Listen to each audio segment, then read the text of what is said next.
But this news, Opie, Judgment Benji, the woman, I think early 30s who crashed Tony Martin, or Tony Martin crashed into her, has been fined by the criminal correction court in Brest €1,500, I think, or €1,100, and then she got another €500 fine, and she paid a €1 symbolic fine to the Riders Association, the French one.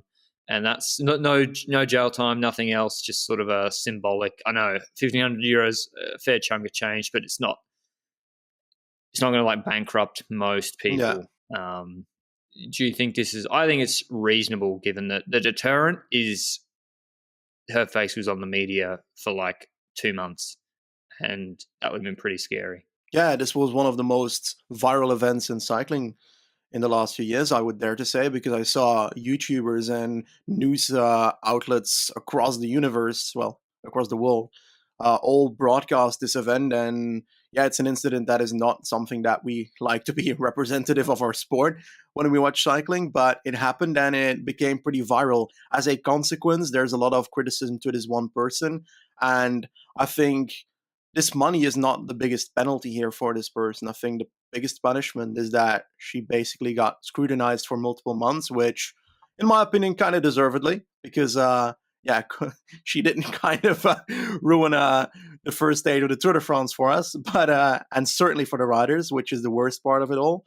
And all in all, I would dare to say that I find it good that it's not a jail time kind of thing, because I saw very mixed reactions on social media surrounding this punishment, in the sense that some people were like, yeah, that's fine, that's good, because like she already had the biggest thing being the sensibilization campaign that it brought, that you shouldn't be having a cardboard in the middle of the road when you're by the side of the road, stuff like that.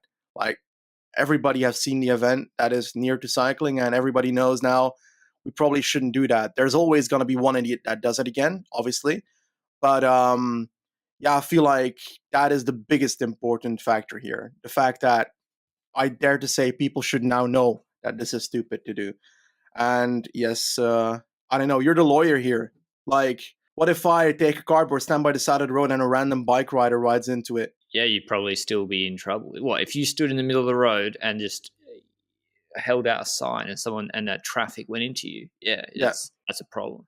Would it be a bigger problem than a $1,200 fine?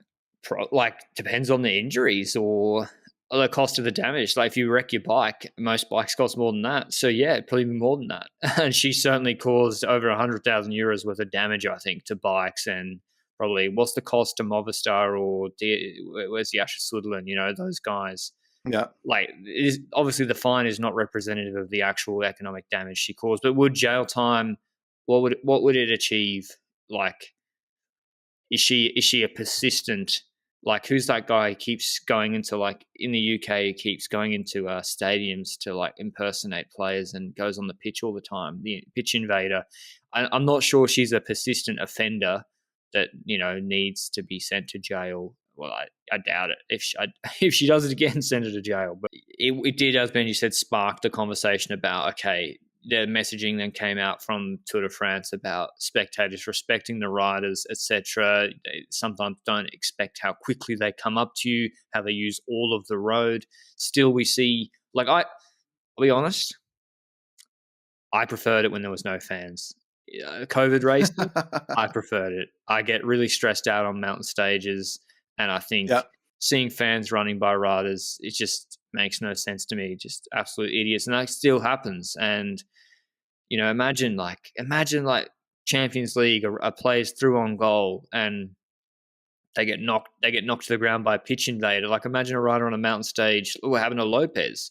Knocked to the ground. Like, it's crazy that sort of it happens in cycling, and then even people got mad at Lopez for giving that guy a few taps that he deserved. Anyway, Opie's done. Small fine, 4 or 5 months later, and we'll see what the messaging is like next year. I reckon they might use it, before the Tour next year, Benji. I wouldn't be surprised to see campaigns about this, showing the damage that can happen for next year. Yeah. Last point. I even think Plugger, if I might be misquoting it, Plugger was like, he's like, forget the court stuff. He would have preferred if they'd used her and she became like a spokesperson in some campaigns for rider safety, would have been more productive in his view, the manager of Jumbo Visma, which I'm inclined to agree with. That's a bit of a Jumbo Visma love party, this podcast, unlike normal.